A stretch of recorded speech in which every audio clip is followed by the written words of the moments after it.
podcast is part of the Batman Universe Podcast Network, hosted by thebatmanuniverse.net. Here, we love talking about everything Batman. TheBatmanUniverse.net has news, original content, and reviews about Batman comics, movies, TV shows, video games, and more. Check out thebatmanuniverse.net and join our Discord server to start chatting with fellow fans. We can't wait to talk to you guys. Also, visit our Patreon page and join our other awesome supporters. But enough of this nonsense. On with the show. This is Ram V. Hey, this is Chip Zdarsky. This is James Tynan IV. I'm CRC Payne, and you're listening to the Batman Universe Comic Podcast. Hey, I'm Dustin Wynn. This is Jim Lee. I'm Dan Jurgens. This is Ben Morley. Hey, this is Scott Snyder. This is Mitch Gerrits. This is Denny O'Neil. This is Tim Sale, and you are listening to the Batman Universe Comic Podcast. Let's go!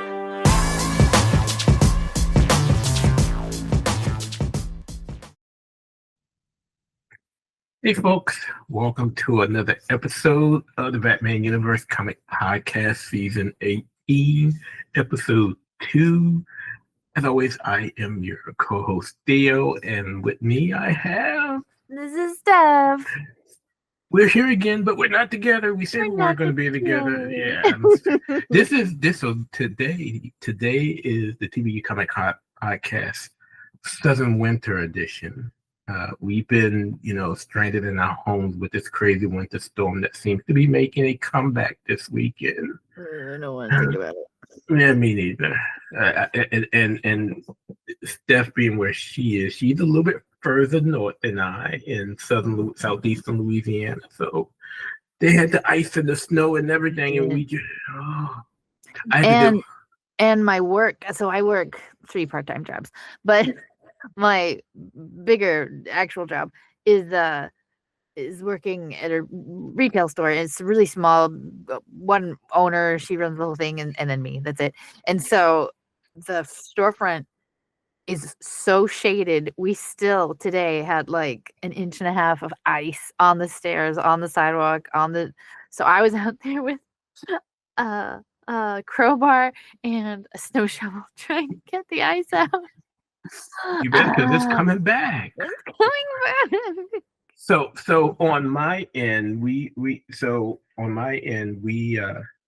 this is not Thanos, everybody, just for the record. So the cold in Louisiana got here Saturday night, going into Sunday, and it really got in Monday. But what you think? Saturday during the day, before it really set in, I went to my office, and my office is not far from where I live. And I said, okay, turn on all the faucets. That way the water's running, no frozen pipes, no busted pipes. So we were actually closed. Well, we were open, but we were closed. We worked remotely on Monday. And we did everything via telehealth, blah, blah, blah, blah, blah. So Tuesday, we reopened for business, regular business at the clinic. And Theo pulls into the driveway. And so we have a big, huge water pipe in front of our property that's exposed. But this sucker is really well wrapped. But that pipe also has the backflow preventer that's on there. Basically, not to get into science, but the backflow preventer basically makes sure that bad water from the property doesn't get back into the main water system. And so I see that the backflow converter is leaking. So it's kind of doing what it's supposed to do. It's preventing that bad water from getting back into the main, but it's flowing out. And so get on the phone. I'm like, yeah, did somebody not turn the water on Monday? They're like, boy, you the last one that was in the building. Remember, we were closed. I'm like, oh shoot, then what happened? But the way the backflow preventer works is it basically tells you that there's something wrong somewhere in the plumbing system. So if the converter kicks on, that means something's bad. There's a pressure problem somewhere. Well, it wasn't with the faucet pipes. Those were running perfectly. Oh, good. There was but it was the sprinkler system froze. So we have it in front of at this particular location, there's a huge portiere. And if you don't know what a portiere is, it's basically an overhang that cars drive through. Okay, that's me in the French. But because of the type of facility that we are, we had to have the sprinkler system built out into the portiere also. But that area, so the portiere is really hollow. It looks pretty on the outside, but on the inside, it's basically hollow. So the sprinkler system. Well, even just being outside, even if it wasn't hollow, I would imagine a sprinkler system outside in this weather. So the pipes in the sprinkler system in the front of our building is what froze, and no one really noticed until it really started dripping. And so that just caused all types of chaos, because within the sprinkler system, there's also the fire system. So it sensed that there was a problem with water pressure in the sprinkler system. So the fire alarm goes off. Yep. Oh, gosh. So the fire department comes, puts everybody out. We're like, there's no fire. It's the sprinkler system. Yeah, we know. You got to leave the building. And so we got the alarm turned off. We got the sprinkler system turned off, so there's no more water dripping. However, fire code says that the sprinkler system isn't working. In order for you to be able to occupy that building, someone, they don't care who, it could be the janitor, it could be the CPO, someone has to do a fire check every 30 minutes. Even if the building is no longer occupied. So let's say we wanted to operate for the rest of the day, fine, you can do that. And if you're talking about opening up the following morning, well, somebody has to come after hours and do this fire check every 30 minutes. And this log has to be turned into the fire department before the fire department comes back out and approves you to have free-flowing business without the need of a fire check. So we're just scrambling to get everybody. We got plumbers there. We got a specialized plumber to handle the sprinkler system, blah, blah, blah, blah, blah. So the last thing that we, were worried about doing is finding a construction company that actually insulates the sprinkler system. And in our area, there's only one. And he's probably very busy right now. He's very busy. So we have another freeze coming. It's supposed to kick in Friday night. So we're just like, oh God, this guy better be here these people better be here Friday. So we're just hoping and praying and wishing that this guy comes. And if we don't think he'll be able to do the whole job, but at least do enough to where we'll be okay, because it's going to be another couple of nights of hot freezes. It's not going to be as cold, though, as at least for us. Like, it's going to be in the 20s, and before it was in the 10s. Yeah, the coldest we got was 18 here where I live. And it looked like it's going to be the low 20s, but it's going to be cold enough to where pipes freeze. Yeah. So yeah, that's the life of Southerners who aren't used to cold. This is new. Well, actually, it's not. Well, I mean, you're not. I grew up. I'm a transplant, but I grew up in fairly temperate areas. Not super snow, winters. Not. You had all 4 seasons. I had all 4 seasons. Yeah, so we have our seasons with crawfish, Mardi Gras, those type of seasons. But yeah, I like crawfish season. Yes, it's crawfish season is starting. Places are starting to get crawfish. Still a little bit expensive, but if you look up, poor people food is getting so bougie, like wings and ribs and crawfish. That's poor people food. And the rich people take it and make it expensive. And so for all of our people, all of our fans out there who have never had crawfish, so technically the people so Michigan has a crawfish problem. Apparently someone took some crawfish to Michigan. They got loose into some of the lakes that are out there, and the crawfish in Michigan are invasive to the wildlife and the greeneries out there. So, folks, Michigan, if you all want to pay for me to come out there, I can bring some friends. We can harvest those crawfish, and we need just travel and lodging. But other than that, yeah, we'll do that. Where my dad lives, you can literally drive down this main highway, and on the side of the road. So crawfish, and we're getting into southern eateries. Crawfish are known as mud bugs down here in Louisiana and in the South. But the reason why they're called mud bugs is they basically build houses out of the mud. So you can drive down this highway near my dad's place. That's why the Shreveport hockey team is the Mud Bugs. Yeah, and you can drive. Think about You could drive down this highway in this Lapalco Boulevard. The folks in Louisiana would know, or at least in the New Orleans area would know.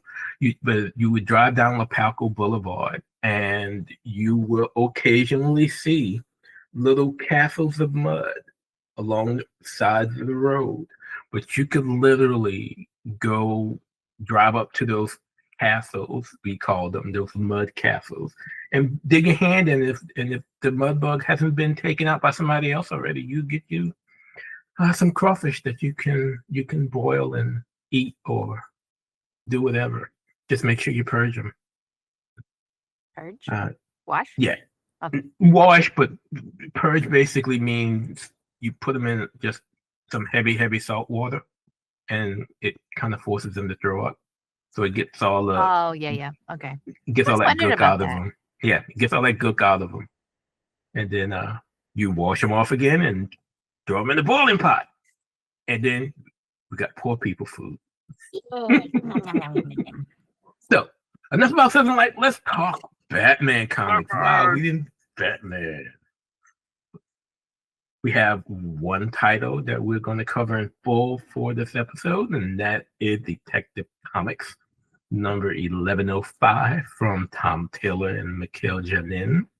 And then we're going to get into Greater Gotham. And before we close things out. But as always, first up, there is a little bit of news since the last time we met over at Fan Expo New Orleans, and that is solicits are out for the month of April. That's right, I did those. You're like, wait. Oh, I did those, didn't I? Yes, you did. Yeah, I was like, this list's out news to me. Wait, no, it's not. He's like, oh wait, I did those. I did those. Yeah. So yeah, still no Batman and Robin. Yeah, I'm a little disheartened that there's still no Batman and Robin. Maybe I'll build up the courage and ask DC directly whether or not it's officially canceled or not. I'm still hoping and praying and wishing. Yeah, that's just on hiatus while they find a new creative team. But yeah, still no Batman and Robin. However, Stephanie Mouse, are you ready? Are you ready for the truth? Oh boy. What are you talking about? Batman, Wonder Woman, the truth, the crossover. Oh, yeah. Yeah. I mean, whatever. No, I'm not. I mean, I think it's only one. Okay, so listen. So we had the Tom King crossover that was a mystery, and then we had the Snyder Absolute crossover, which was a bit of a mystery. So I just feel like it's the third Wonder Woman Batman crossover that's a mystery. I don't know. Yeah, so this one shot, which is again Batman, Wonder Woman, the crossover, but the one thing that kind of irks some of us is the fact that within this story, they are reuniting Joker and Harley Quinn. So That's right. yeah, so and I think the other thing that kind of has people really concerned is the creative team, particularly the writer, which is Jib Loeb, who is also, the writer Oh yeah. of Hush. Hush Q, which is still ongoing. Well, that's not Jeff's fault, though. We don't think.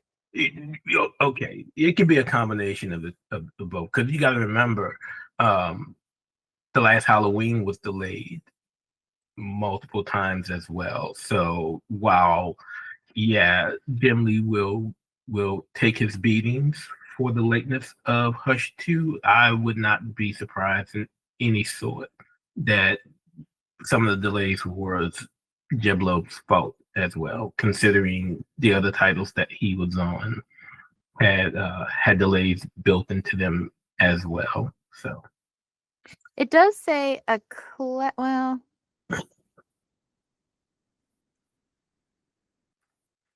Now the question that I don't know is whether or not this thing is in continuity or not. And I feel like when it says classic caper, that can be code word for like it happened in the past. And it doesn't say that the Joker and Harley Quinn are reunited. It just says it's the Joker and Harley Quinn. So I would not assume this means they're getting back together. God, no, I don't. So I don't think they're getting back. I really hope they're not getting back together, especially considering Harley's flirting with. Is it Mayfly or the Gun Bunny she's flirting with over in the pages? She's flirting with one of them. I'm over barely in reading that book. and well, I'm scanning it mainly because of the reviews, and the art is really good. And I don't know, but yeah, there's so much stuff going on in the world of Harley Quinn and Pamela Isley, because they're all sleeping with other people, and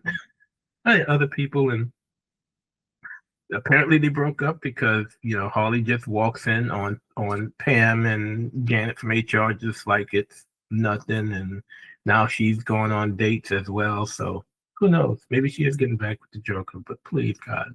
But that is well and good. Don't let it happen, please. Oh, hello, kitty. Don't do that. Oh, we have kitties. Yeah. Oh. So that's the only title that's new in solicits.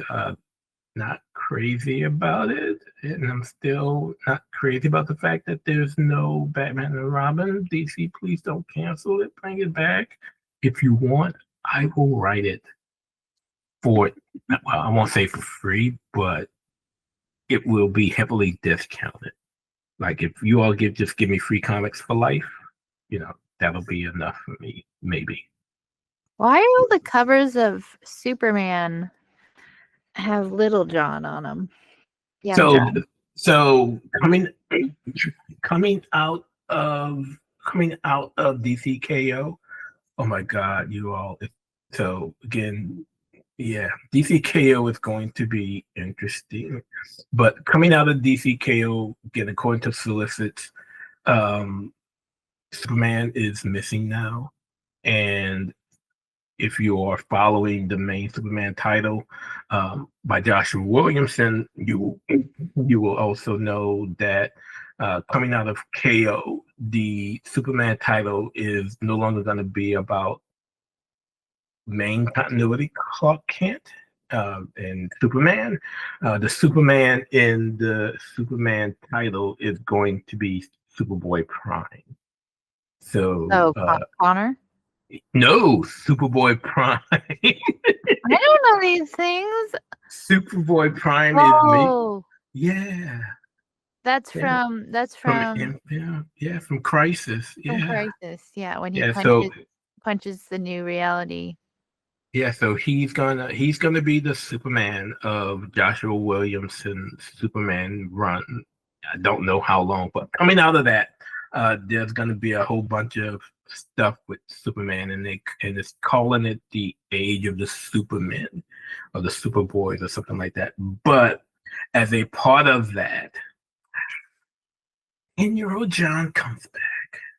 And yeah, he's going to be around for a while. I don't know if this is DC's attempt to bring him back full time. I don't think that will be the case. But I'll take it when I can get it. We are both John Kent fans here. It's true. Or at least 10. Well, I like John as a whole, but 10-year-old John, Super Sons John, is just, it's one of those chef kiss names.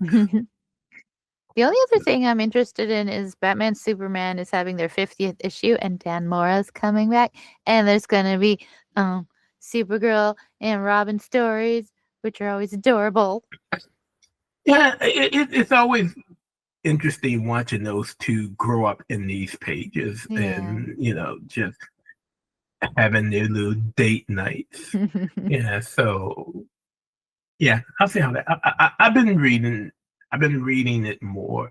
I definitely read World's Finest more than Unlimited, although World's Finest can really throw you for a loop when it jumps back and forth in time. With some of the stories, there'll be an arc or two that it's in main present time, that's crossing over either with Superman or with Justice League Unlimited, and then you're looking at a story and Dick and Kara going on a date. So, or there's a story about how Clark and Bruce first met, and you're like, okay, can we just make about mine? And Mark Waid says, no. We would just keep on going. So 50 issues is, in comic book terms these days, it is, you don't often get that, do we? I mean, a lot of times we'll get a maxi series of 12 or 24 issues. Birds of Prey ended at 28.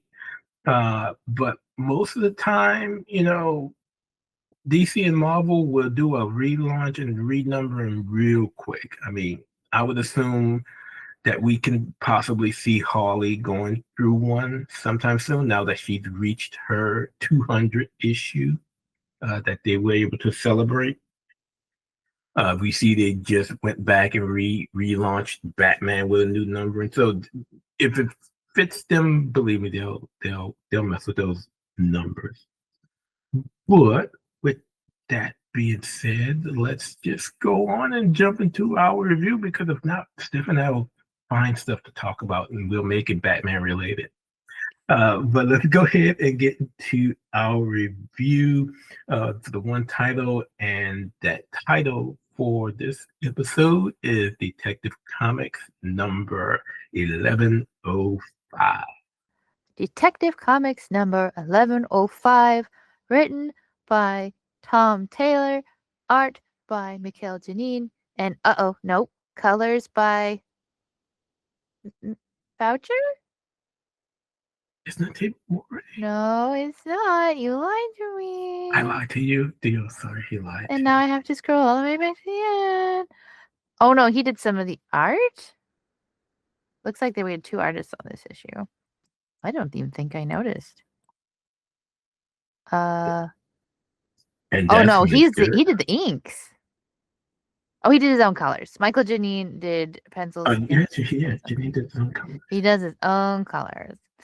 I'm so good at my job. Okay. The story begins with a flashback to Batman's early days as Commissioner Gordon visits 13-year-old Leo Kingsford just after Batman absconds with his father. Young Leo lashes out in anger at Gordon, calling out for his father. 4 years later, Leo wins a Wayne Tech Science Fair, and Bruce Wayne visits the now fearful and agoraphobic Leo in his foster home. Cut to the present as an armored and infectious Batman explores Leo's old bedroom as he surmises that Leo got his foster mother out of Gotham before he enacts his plan. Batman tells Batgirl he is going to visit Dinah Lance, Black Canary, as Batgirl arrives at GCPD headquarters where a full full-blown riot erupts outside. Batman asks Dinah Lance about Leo's time at the gym training with Ted Grant, Wildcat, as his growing confidence after learning to fight. Leo was headed for the big time, but something changed after losing a bout with Dinah. His fear returned, and Leo left for good. Batman checks in with Mr. Terrific, who is monitoring the boy Batman rescued from the infected freighter, and it appears the boy is in danger to himself and others if a cure is not found soon. Terrific shows Batman the lab where he and numerous heroes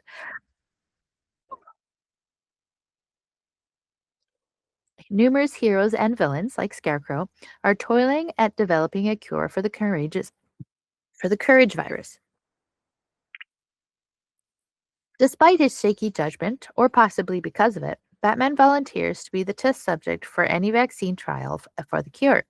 Back at the Batcave, he receives an alert for an attack on Wayne Manor. Batman circles around and catches the firebug off guard, but comes face to face with the Lion yet again. The story ends with Robin, Damian Wayne, caught in an explosion while investigating a tip at the water treatment facility, as the riot at the GCPD rages on while Batgirl lies unconscious. And where Batgirl lies unconscious. Wayne Manor burns as Leo monologues, gleefully declaring the attack on Gotham City has already happened from the man-made fog in Detective Comics 1101, without Batman and his team even realizing it.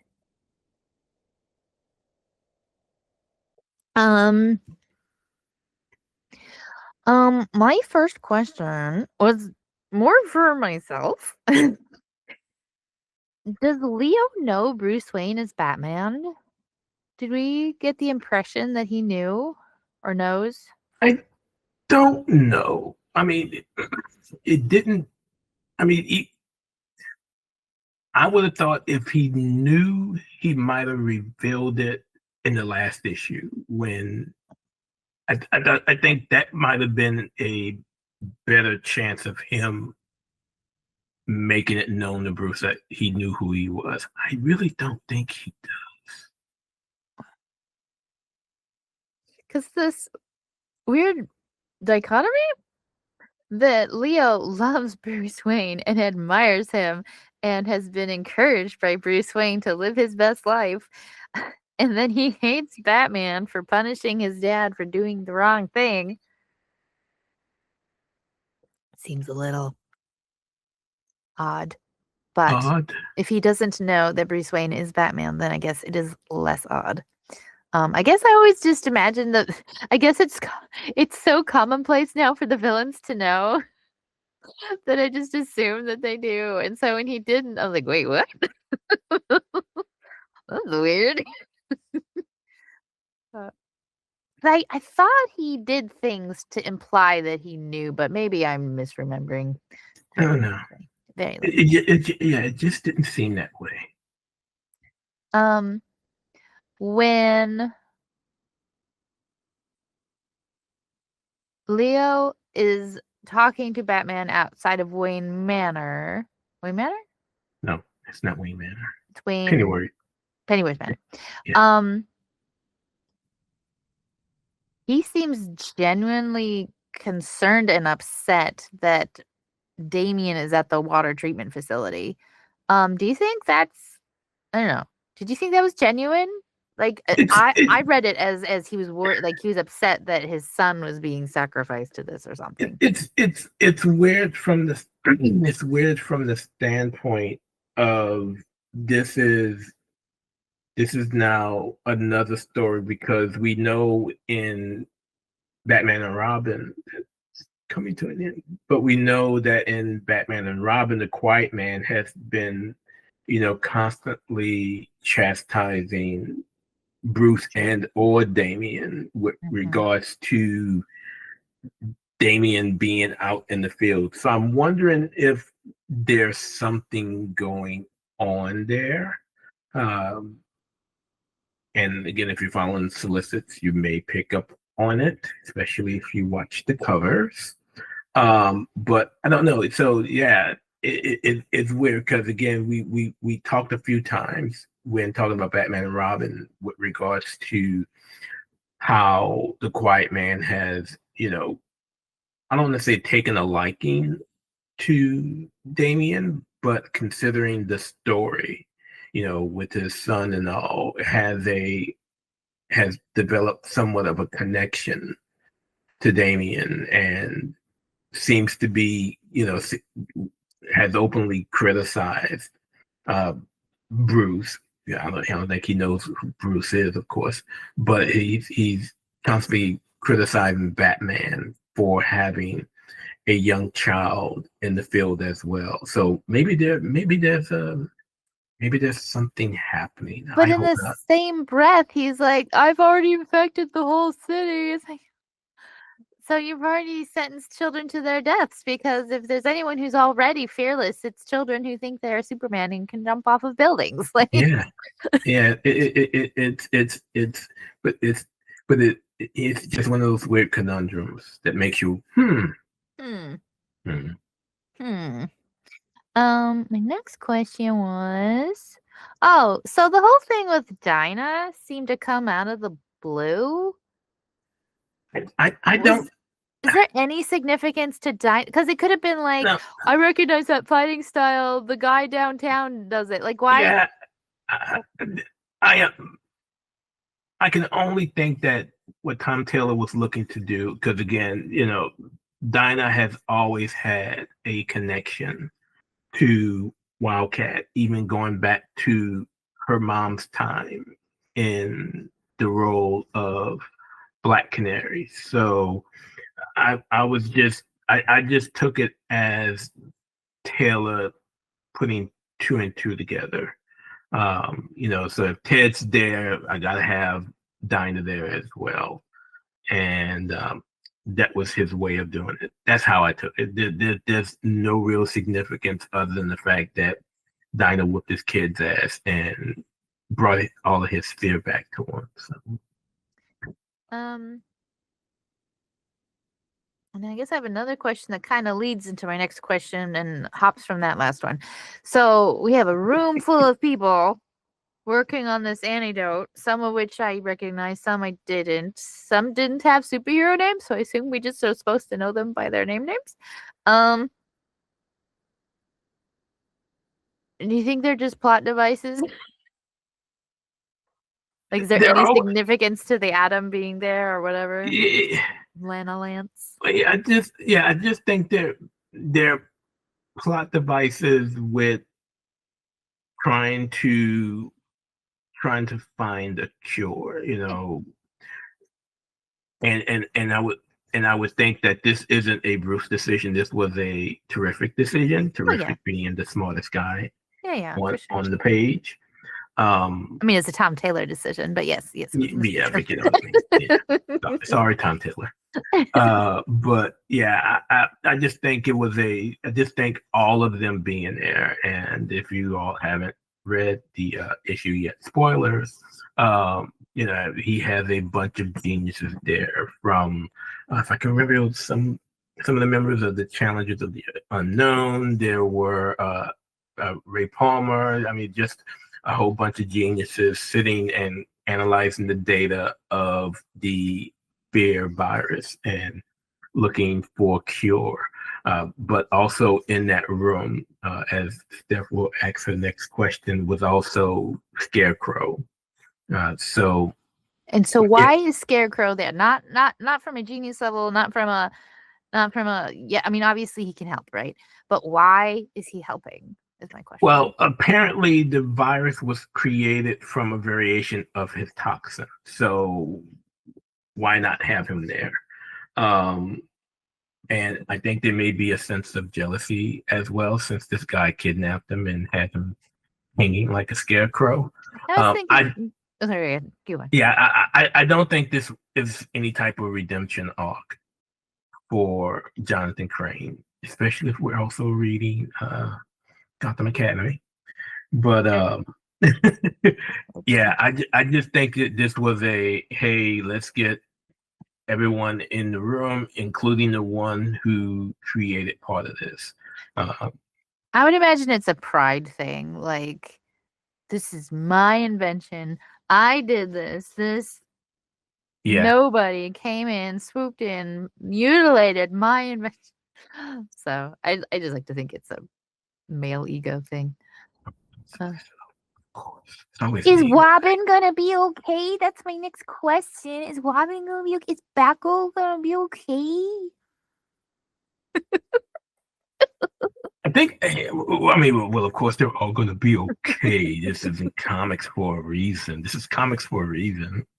You know, comic book science, they'll definitely be okay.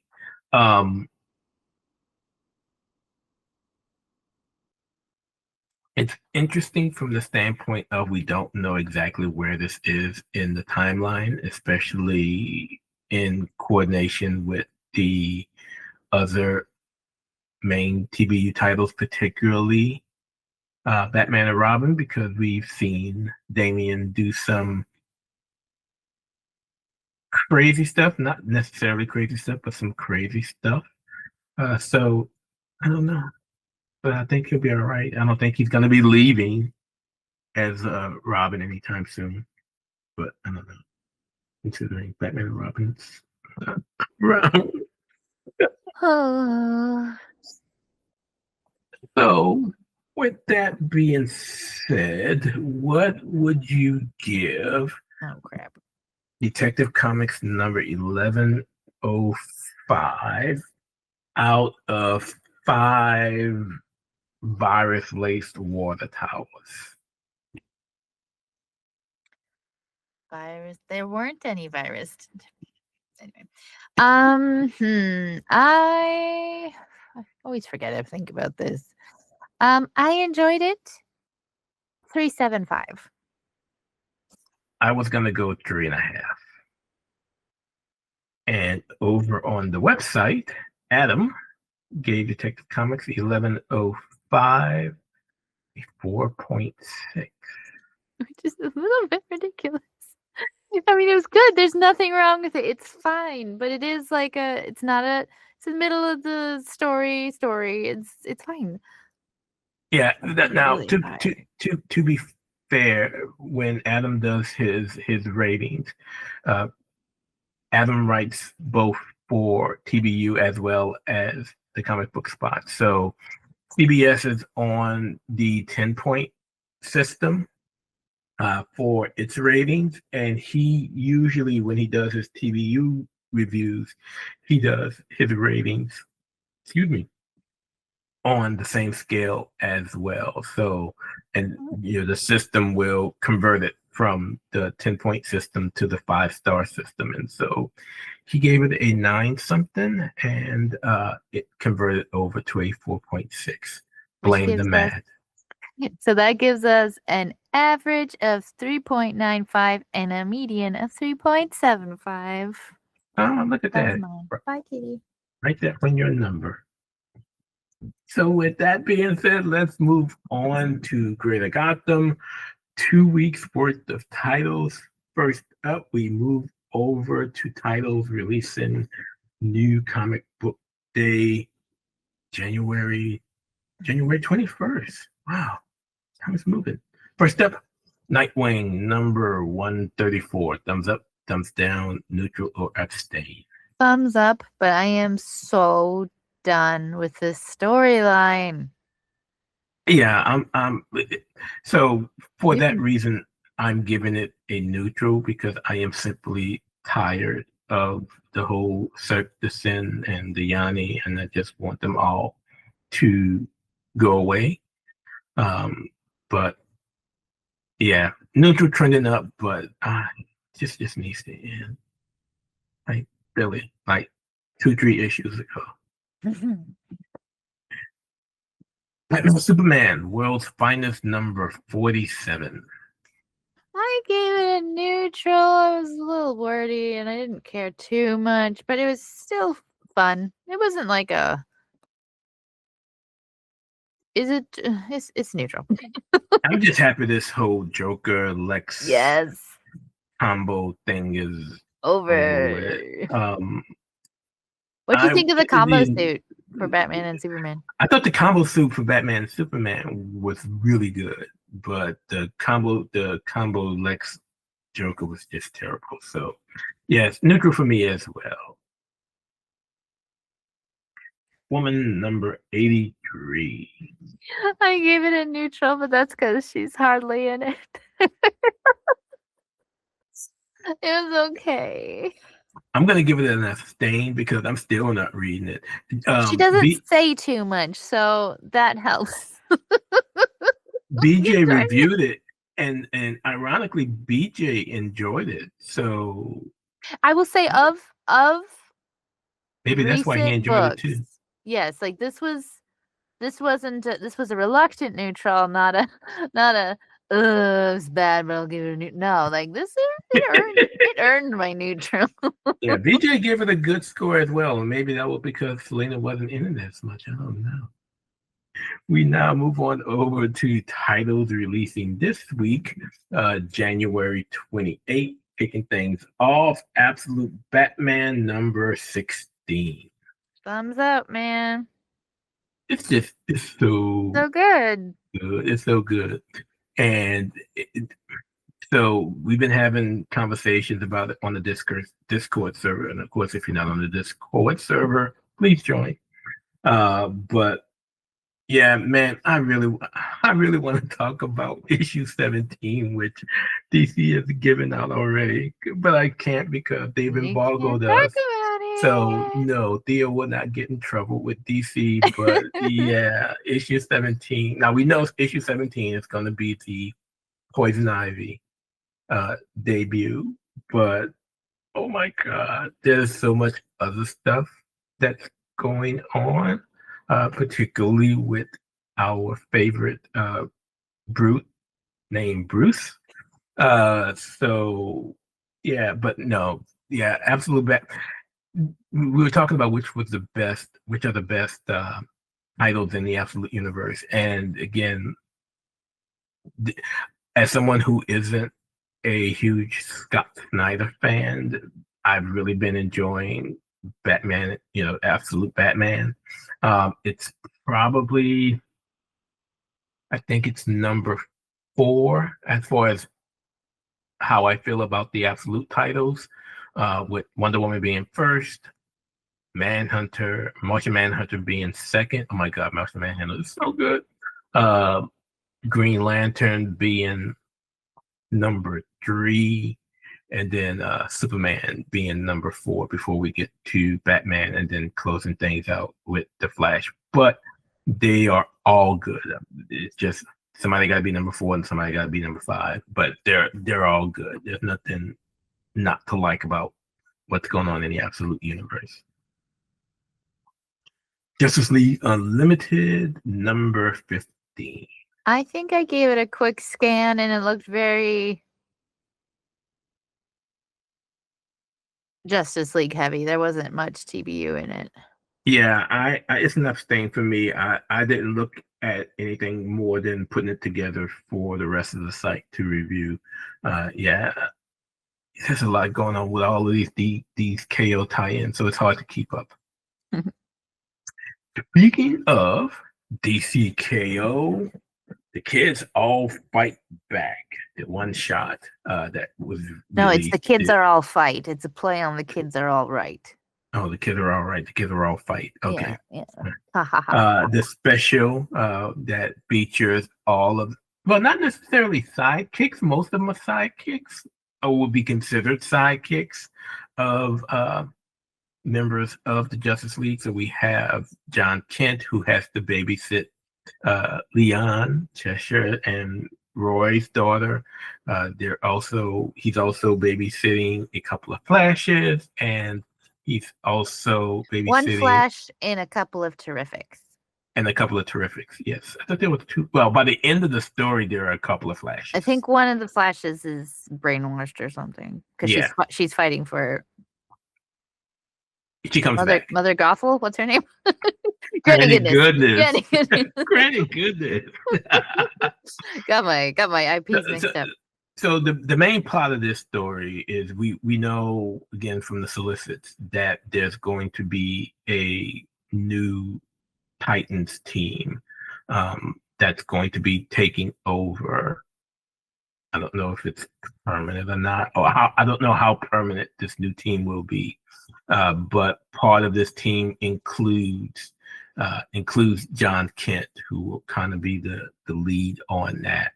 But this story kind of leads to it. But the most exciting part for me is that we see the Milestone universe is making its way back into main DC continuity because Static returned.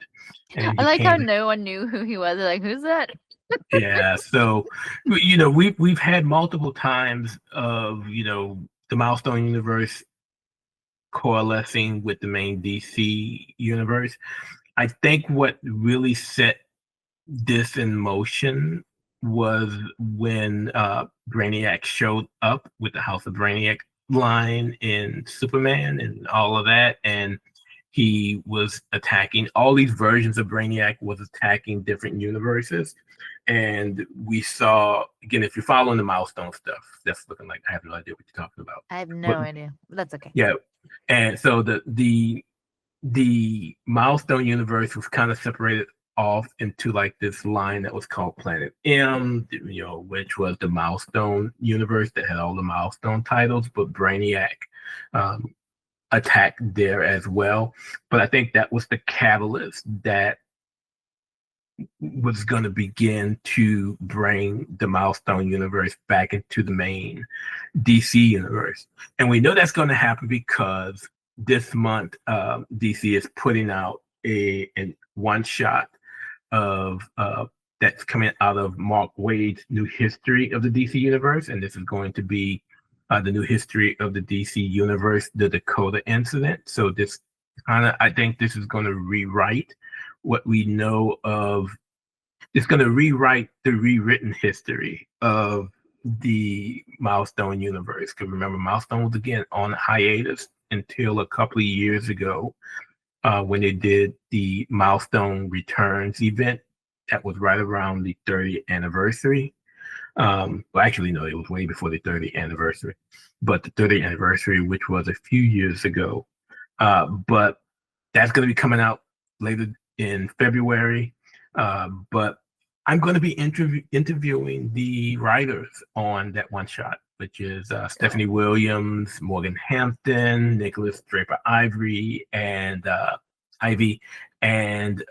Joseph Ilyich. So I'm going to be interviewing those guys. Milestone is outside of Batman and She-Hulk, that lady right there, was the most integral part of my early comic book life, growing up in urban New Orleans, actually living in the housing projects of urban New Orleans. And so, the introduction of the Milestone universe back then was very instrumental to me as a kid in high school growing up in the hood. So I was able to get all of those guys together. We met them. Steph and I met a few of them at Fan Expo in New Orleans a couple of weeks ago, and so they all agreed to come on to the Comic Bin podcast, and so be on the lookout for that. And, That's awesome. Yeah, so that's awesome. But yeah, so getting back into Greater Gotham, we saw in the kids all fight that Static made his return into the pages of a DC book, and all of that is going to lead into basically, the Milestone universe making its way back into main DC continuity. And you kind of see it already with Batman Beyond and Static, that miniseries that's going on as well. But yeah, I'm excited. All right. Harley Quinn number 58. I'm so. I gave it a good, healthy skim, and the art is fun, but yeah, the art is great. So you heard us mention how just everybody's dating everybody between Harley and Ivy, and yeah, by the end of this issue, Harley's getting ready to go on a date with, I think it's Gun Bunny or Mayfly, one of the two. But yeah, we'll see how that goes. It's a neutral for me, only because the art has been awesome throughout this run. I will give credit where credit is due. Theo is technically still not reading Harley Quinn, but since Theo has to put the titles together for the reviewers, Theo gets to scan everything, and the art in Harley Quinn is just awesome. So I will give it a neutral simply for that. More Harley as we get into Harley and Ivy, Life and Crimes, number 3. Thumbs up. Like, I'm legitimately enjoying this story. It ended a little risque, but it was a lot of fun. Yeah, I will give this one a neutral, trending up. I actually pay more attention to this one than I do to the main Harley Quinn or the main Ivy series. Just that because of how Erica Henderson draws, it really has me thinking I'm looking at something out of the pages of the animated series story. You know, it's that cartoon style with how she draws just kind of draws me a little bit closer and has me a little bit more interested in what this story is about. It's just, I don't know, for me, it's just more pleasant to read. Like, I don't feel like Harley Quinn a lot of times feels like, I don't know, just like something has to be falling off the page, jumping off the page. Zaniness has to be everywhere. There's no heart. As far as like with as little as I want to read it, like there doesn't seem to be any heart. There's no, I don't know. There's no meat to it. Because when Harley Quinn first came out, when she was on her hero's journey, that was so good. Like, I really enjoyed that during Stephanie Phillips. Yeah, was that Joker War, I think? That was so good. And then it wasn't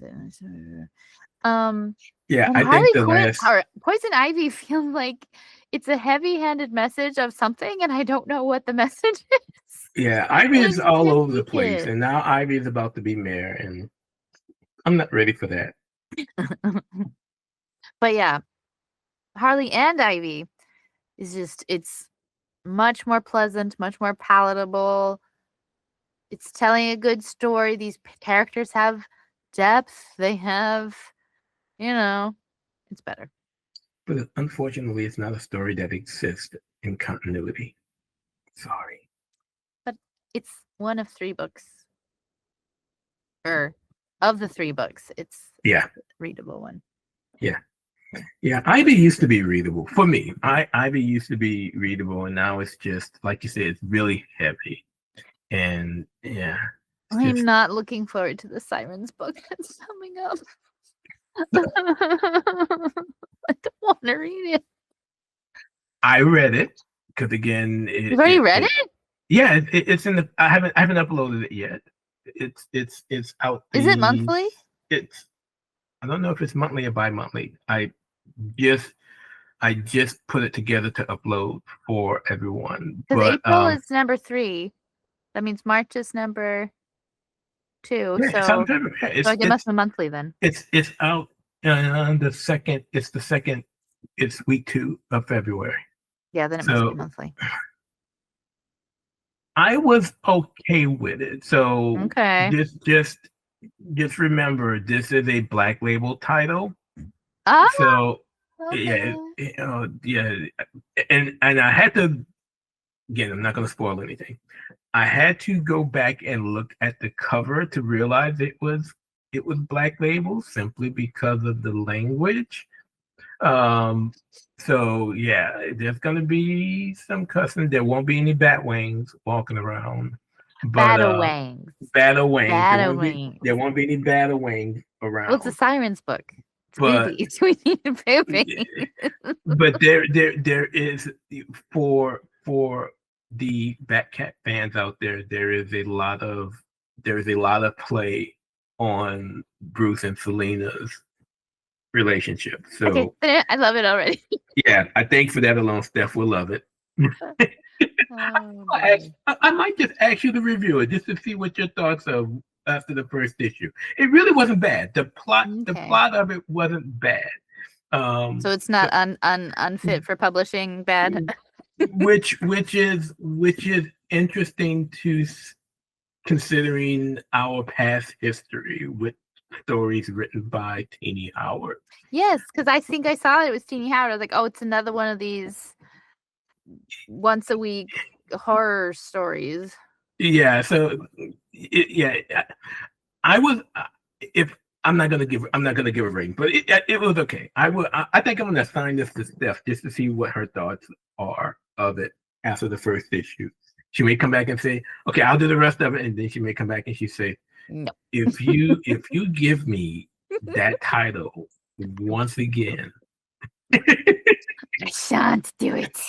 I will not do it." We'll see. And then we will close out this week Wayne Family Adventures, episodes 184 and 185.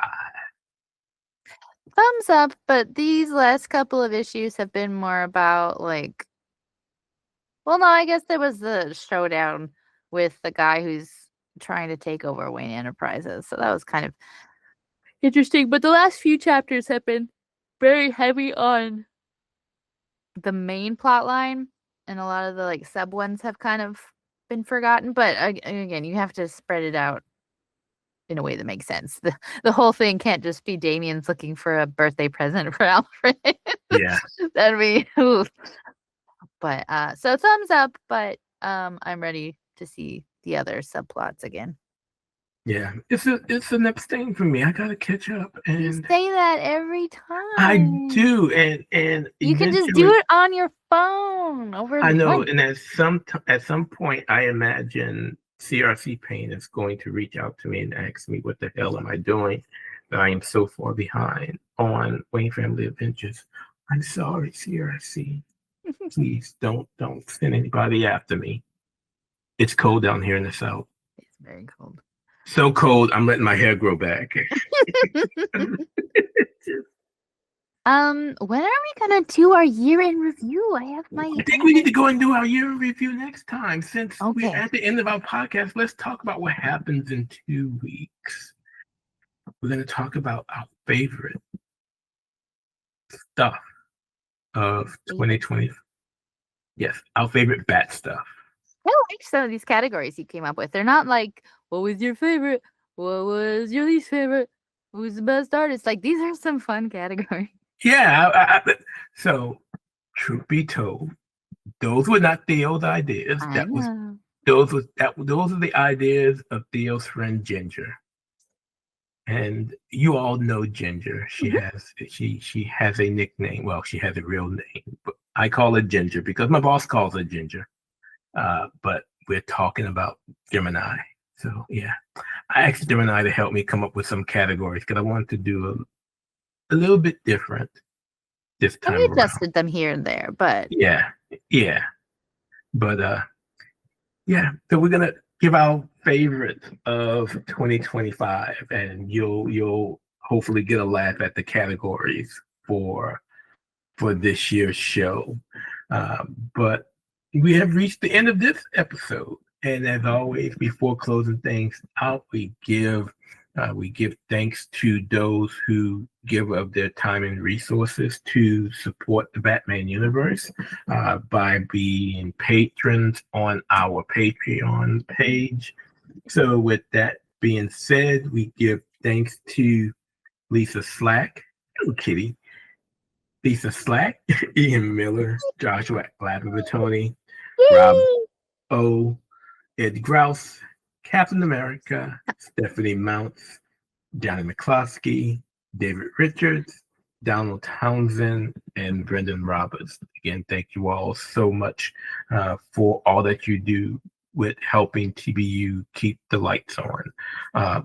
And of course, I also want to give one final apology to everyone for the outage that occurred on the website over the past couple of weeks that occurred because the host had some type of equipment failure and had to rebuild a whole bunch of stuff. We're on a new server now, or at least we're on a different server now with the host, and things are looking up, but it had us all discombobulated because we couldn't do reviews, we couldn't do stories, we couldn't do podcasts because our podcasts are all on the same server. So we would just